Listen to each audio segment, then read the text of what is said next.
All right, the wait is over. Our first giveaway is finally done. It's time to pick a winner. So as of 11:59 on January 22nd, we had 47 total comments on the giveaway Facebook post. If you commented more than once, we only entered your name once into the competition. So I have this randomizer on my phone. I have 47 slots. I'll show that to you guys. 47 slots. I'm gonna click randomize and we'll find out who won the Triple Crown Surefires. Here we go. Okay, number 24. Congratulations, comment number 24 on the video. You have won the Triple Crown Surefires, and that person's name is Jay Holder. Congratulations, Jay. You just won yourself some new Triple Crown Surefires. We will direct message you on Facebook and get you those bags, man. Congratulations. Hey guys, welcome back to The Flop. Today's episode is episode 5. We're going to be answering the question, do you have to throw a flat bag? Well, I don't know. You might have to stick around and find out. Let's get to it.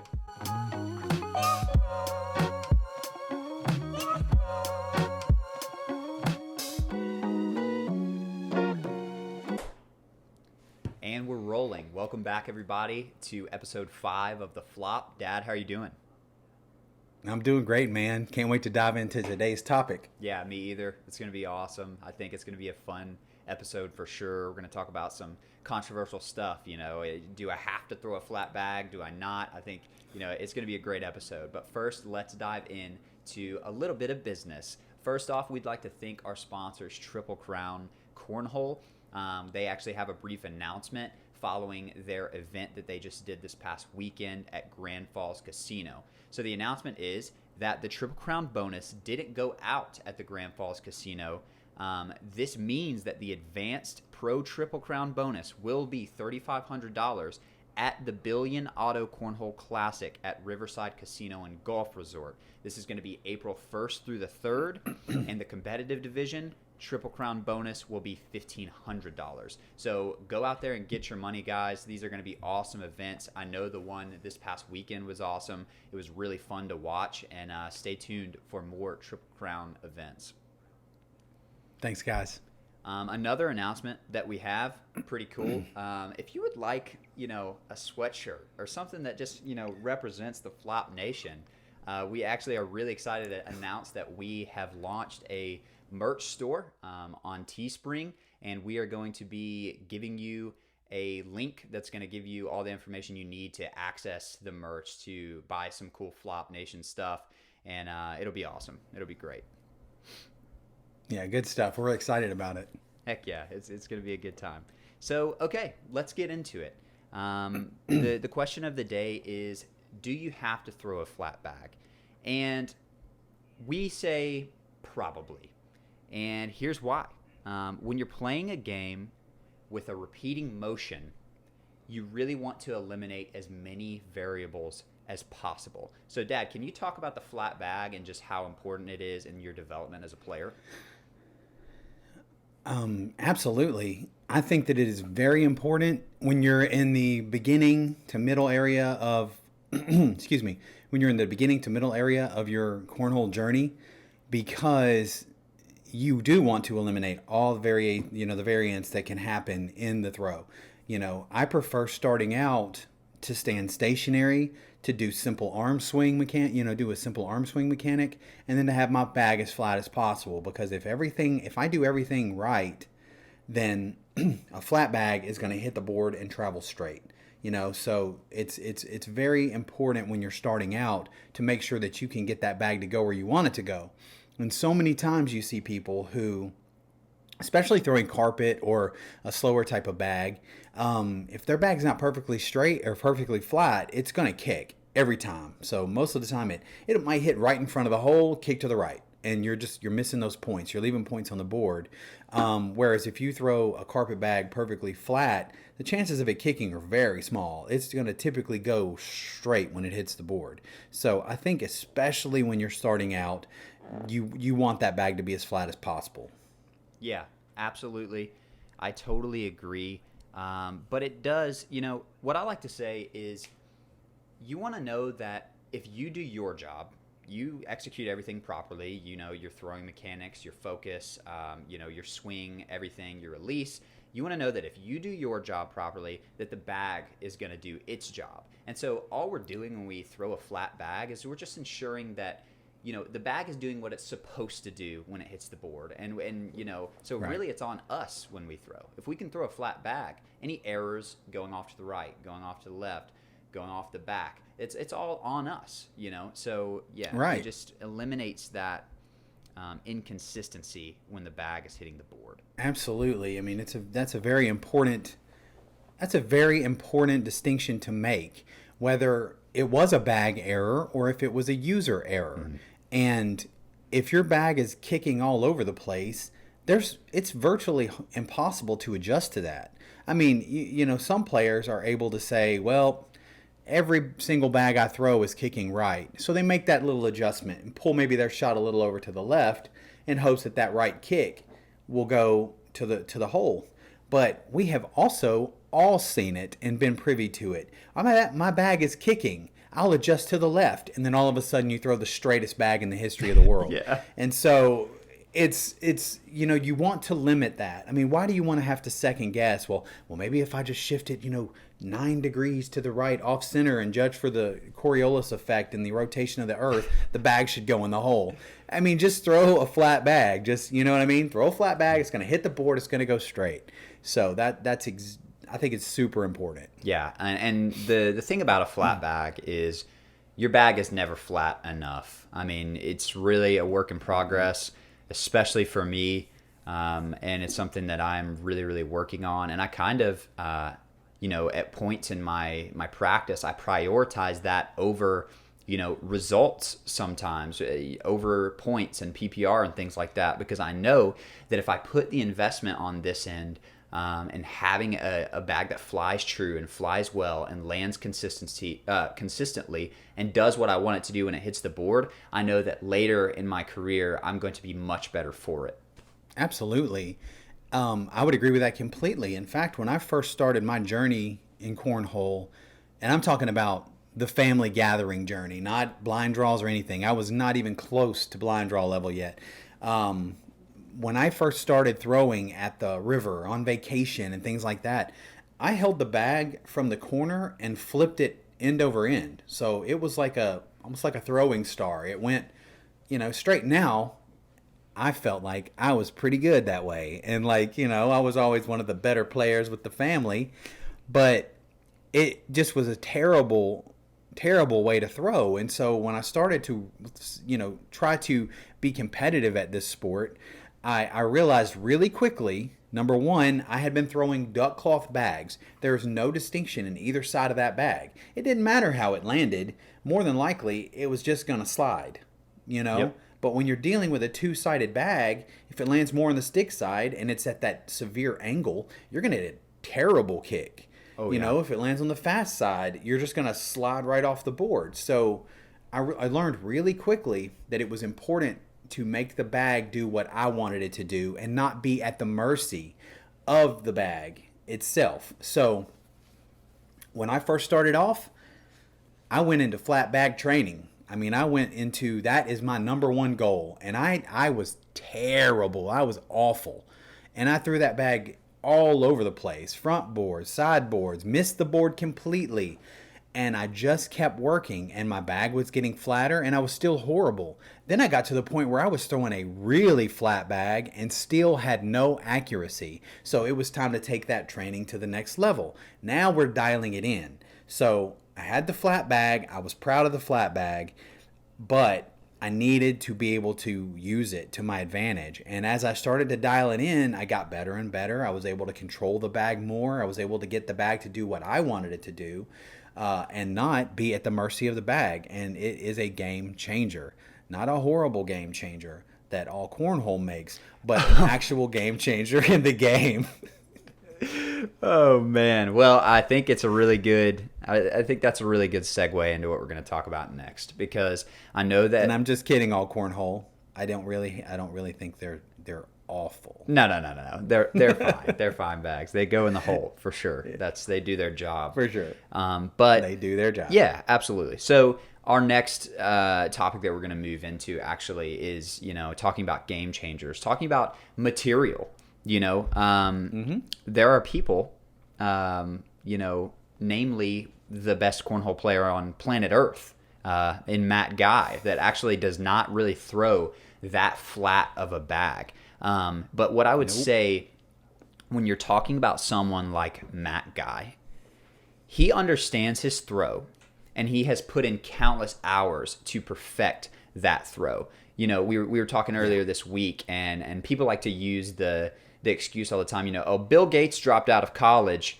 He dropped out of Harvard, to create Microsoft. It's like, yeah. He was one of the most talented programmers and coders in the history of programming and coding. So you're not Bill Gates. You should probably stay in college. And right now you're not Matt Guy. So you should probably throw a flat bag. Absolutely. I mean, yeah, you watch his, and I always love that too, when people are when you're arguing the merits. And I talk to, I try to be very social and talk to people. And when I do talk to beginners and talk to people who are just getting into the game, or people who are just trying to take their game to the next level, because as we mentioned in prior episodes, every time you step up to the boards, it's about making yourself better. It's not about playing against the guy next to you, playing against the guy on the other end, or whatever. It's about making yourself better. So I always tell people, when I step up next to the boards and I see that they don't have a flat bag and they ask me, I don't ever just, jump in there and be like, well, you'd be a whole lot better if your bag was flat. I never do that. I'm not trying to be a jerk or anything. But if they say, man, I'm really trying to get better, and I'm practicing all the time, I just don't know what it is, the first thing I tell them is, if you could flatten your bag out, because I'd say if you flatten your bag out, you will get better. Mm-hmm. And it's usually because I'm playing with them and I see what their bag is doing. I see their bag hit and kick, hit and kick, hit and ricochet, doing all of these things that if that bag was flat, it wouldn't be doing. So, I digress a little bit, but I always love when a person says, well, Matt Guy doesn't have a flat bag. It's like, oh, well, excuse me. I didn't realize I was talking to Matt Guy, yeah, who's not getting the bag in the hole every time. I apologize. Please forgive me. But in all seriousness, you're absolutely right. It's like Matt Guy's been throwing bags longer than most people. A lot of people in the game have even been alive now. Mm-hmm. So, you're dealing with a dude who's put in thousands upon thousands of hours, and and he knows his throw in and out. He knows what he needs to do to get the bag to go in the hole, and almost nobody in the world, arguably no one in the world, does it better than he does. Yeah. Definitely, I agree.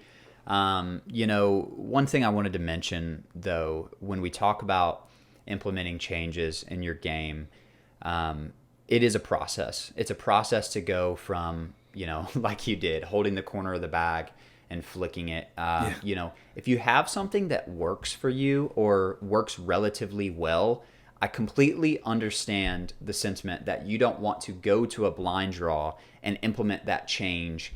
Once you've put your money in, once you're there, you don't want to let your partner down. I completely understand that. So it's absolutely okay to stick with what you're doing while you're in blind draw type situations. But then outside of that, you want to perfect it. But yeah, in this situation, when you're maintaining, throwing a bag with a natural tilt on it that, may potentially cut when it hits the board, I would definitely recommend throwing something that is extremely hole friendly and extremely fast material, like a fire incinerator or an all cornhole game changer. This way, when you do throw that bag, and if it is not flat, it will hit however it lands, and it will spread out nice and even and kind of pancake out, and it'll slide straight, to wherever you threw it. Yeah. So that's a little hack. If you're working on your flat bag and it's not quite there, throw something super hole friendly, super slinky, so that way all you have to worry about is being up the middle.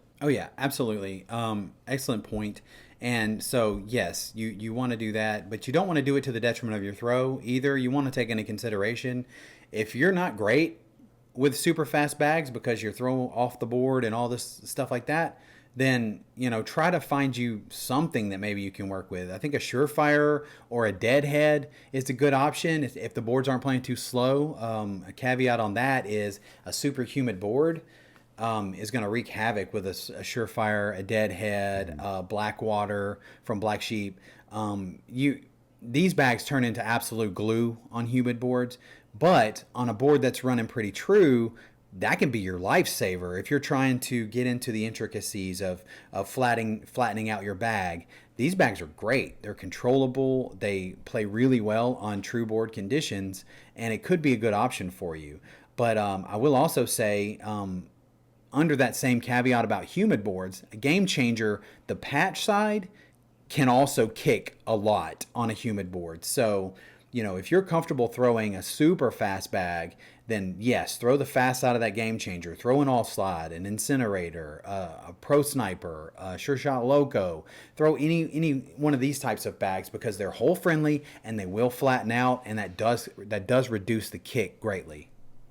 Yeah, it definitely does. So, for all of you guys that are comfortable with your bag not being flat, and you throw a quicker bag that flattens out, like, seriously, more power to you.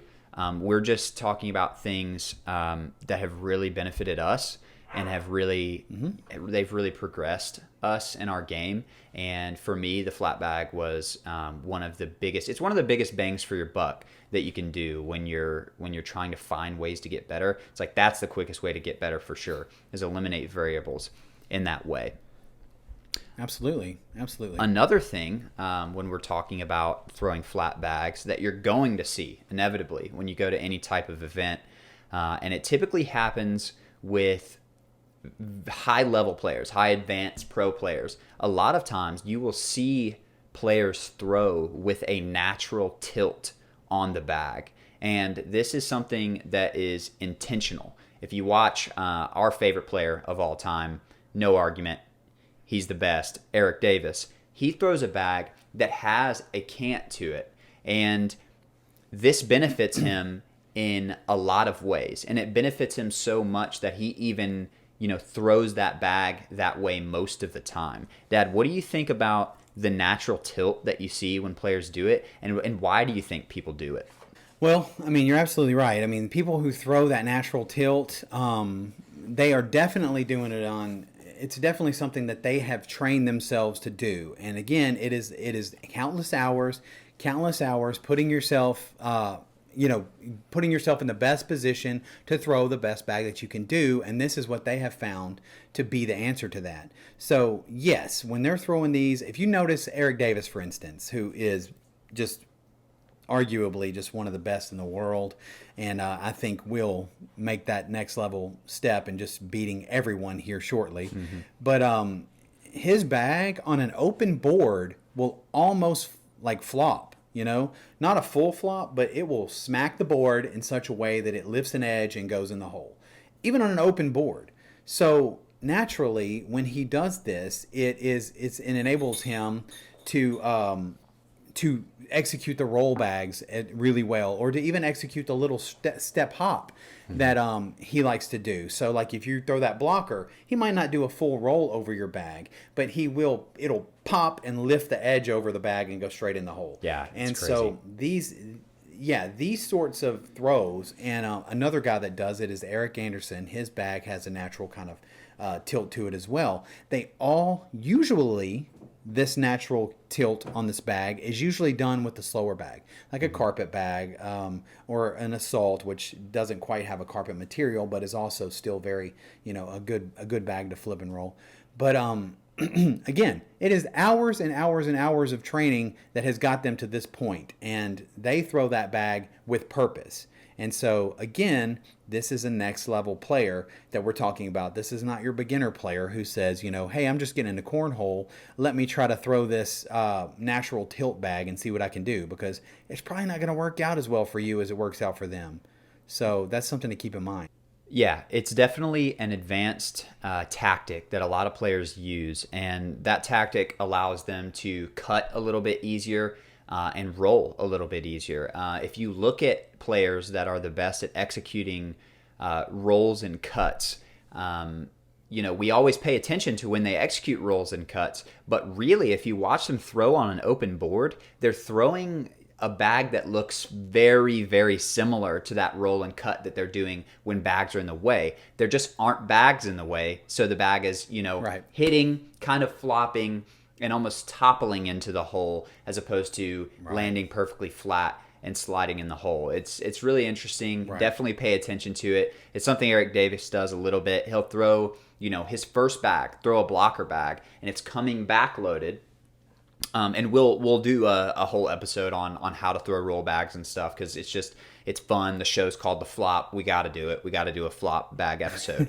But We got to. yeah, he'll throw that bag and it'll be his first bag open board. He'll throw it back loaded and it'll hit, and almost because it's back loaded, it slows it down from sliding too far up the board, and it just lands perfect in the middle of the board. It's really, really awesome to watch. But oh yeah, it could ruin you if you were trying to do that when you haven't trained it enough, because you won't be able to control that cut. And we talk about variables. We talk about eliminating variables. There's a lot of variance when it comes to throwing a bag that's canted that much. Yeah, absolutely. Yeah. Absolutely. So we want to move on. Our next thing that we're going to talk about, we're talking about throwing a flat bag, and one huge factor that really determines whether or not your bag is flat is your grip and your release. So we want to kind of move into grip right now. The first grip I want to talk about is just the normal, we call it the bucket grip. It's a standard grip. I'll throw up some footage of how to actually, perform this grip. But it's a standard grip, fingers in the middle of the bag, thumb over the top. Who is this grip good for, Dad? I would say that this is a more of a just regular Joe grip. I mean, you see people come up, they just grab it, they grab the bag in their hands like they're carrying a bucket, and they just swing through and release it. And I feel like that is a great starter grip. It's a great starter grip for players coming up, because you're able to also, as long as you swing through and you can use a little bit of finger flick and open your palm, you can usually get that type of grip to fly pretty true and flat. And I know many players that throw that style grip, and they throw a really flat bag. I played against one over the weekend, and it's just he throws a BG Vikings, and it is a regular standard, bag flopping over in your hand grip, but it's flat and does whatever he wants it to do. So, that I would say that style grip is probably the easiest one to try to get into throwing. Yeah, absolutely. It's very, very simple to do, very simple to hone in. Don't have to really worry about anything, but just kind of opening up your hand and making sure that bag is flat. The next grip we want to talk about is the butterfly grip.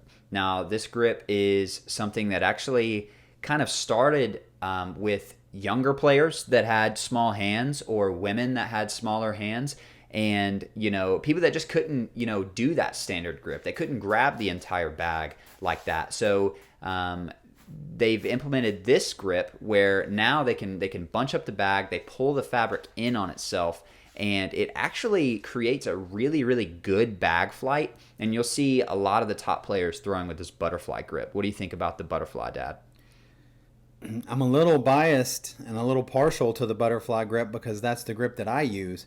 And for me, some players can throw a bucket style grip like flat. I struggle with it. And the butterfly grip, once I started trying different grip styles to flatten my bag out, the butterfly was the one that I kind of naturally gravitated towards. It's like almost right out of the gate, when I switched to a butterfly grip, my bag was flying flat. And even in early days, I can remember I would have players come up to me at blind draws, players that are very good, like pro level players, and say, "Your bag is beautiful. If you could just dial it in, you got something there." And I always had just the most immense pride from how flat my bag was. Now, that being said, again, I did not always throw it straight in the hole, but that throwing that flat bag was something that I was always partial to. And the butterfly grip, I felt, was the number one, naturally to me, it came very naturally to throw super flat bag with the butterfly grip. So I am a little partial because that's my baby. Yeah, the butterfly grip is amazing. The reason it's such an awesome grip is because you have a lot of the bag in your hand, and you can kind of augment your hand and create put different English on the bag pretty much. If you're throwing cuts, rolls, things like that, Absolutely. It's very rare you're going to see someone holding a standard grip and doing crazy cuts and rolls with it. It's something that does happen. But for the most part, when you Sure. see, your finesse players doing really, really cool shots, Right. they're throwing that butterfly grip because it's got a lot of advantages that come with it. Absolutely. It's so much easier to tilt a bag in either direction if you're if you're a right-handed player and you're trying to do a right to left cut. It's a lot easier with that butterfly grip to release and angle it, elevating your pinky up a little bit with the release to enable that tilt that you need to slap the board and cut to the right. It's also a lot easier to execute a right to left tilt on that bag as well. Now, I mean, to me, that one's a much easier reverse cut, some people would call it. It's a much easier shot to throw because you basically just have to let it fly at that natural angle of a right-handed player. But you can do either or with a butterfly grip seamlessly. So I really enjoy it for those reasons as well. Yeah, grip matters. It's important. But one of the coolest things and some of the best advice I'd gotten is a guy that plays at my blind draw, super good player. His name's Austin Fry, and he told me, he's like, it doesn't matter really how you grab the bag because it's all in your delivery. And that really clicked with me, and I started practicing and I started focusing on my delivery. How flat is my hand when I'm releasing the bag? Where are my fingers? Am I releasing the bag like with my fingers to the side? It's like, how am I expecting that to fly true and to fly straight when my hand is opening, towards a certain direction that's not the board? So that delivery is really, really important. And one of the examples that you can see when you look at delivery being super important, once again, we love Eric Davis. Honestly, this podcast should just be about Eric Davis. We might start a separate Eric Davis podcast where we just talk about Eric Davis and how amazing he is. But Yes. he does a grip that is more of a thumb over the top, bunch up the whole bag, almost in like a ball kind of. It is, I would say it's a modified butterfly, but he really grabs that whole bag. And then you watch him and his delivery, he cleans it all up into a beautiful, true flying bag. Like we talked about, he has that tilt, but that's all on purpose. Everything Eric Davis does is on purpose. Right. There are no accidents here. Everything. No accidents.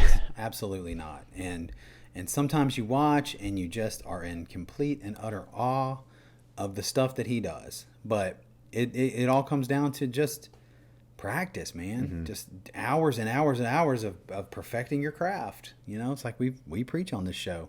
Yeah, definitely. So I want to finish off with just a couple of helpful cues, some tangible things that you can take away from this episode right now, and go throw some bags and try to get better. The first one would be, let the bag roll off of your hand. This is a really nice cue.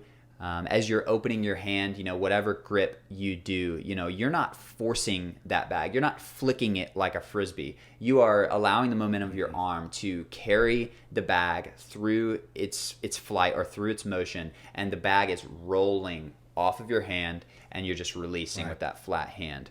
Right. Yeah. Another one would be pinky to the sky, like we talked about. You don't want to have an extremely exaggerated pinky to the sky because then you're gonna create too much tilt. But just that cue, right. Keep my pinky up, keep that hand open. Get that wrist rotated to where you're releasing flat is something that could really help you as well. Absolutely, those are definitely good cues to keep in mind. And obviously, you're gonna do them sometimes, and sometimes you're not. And Lord knows, every release that I throw is not the same. And I try to focus on it, but it's just not. It's all a matter of just making it habit, making it something that you don't have to think about. One thing right now that I think a lot of players in my skill level, at my skill level, it's I think about every bag I throw. It's not unconscious for me yet. It's not something that I just step up and I've got the board and my mind's wandering. It's like I'm thinking about stuff at the house and I throw it in the hole. It's like, oh, did I sign my daughter's homework assignment and I throw it in the hole? Like, no, I'm in every single bag that I throw. I am focusing on that bag. I am looking at that bag. And then I stare at the hole and I do the same thing every single time. But my mind is constantly on every aspect of that throw. And it's still not the same every time. No, it's hard. So, it's hard to stay consistent, yeah, and it's hard to is. focus, that intensely for that long. Yeah, absolutely. Yeah. So, if you don't have anything else, I'm about ready to close this thing out. Do you have anything else, Dad? Yeah, I just want to mention one thing. I went to a regional this past weekend, and I had a player come up to me.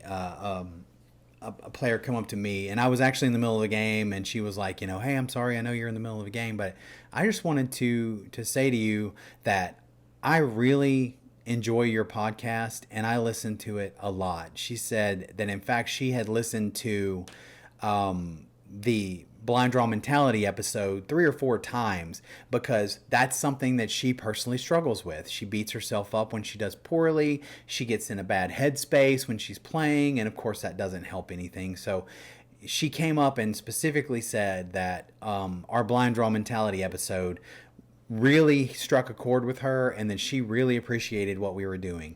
And I just wanted to mention that because I'm not going to mention her name because I'm not sure that she wants her name out here, but you know who you are and I know you're listening. So I just wanted to tell you that to me and Zach, that absolutely meant the world to us.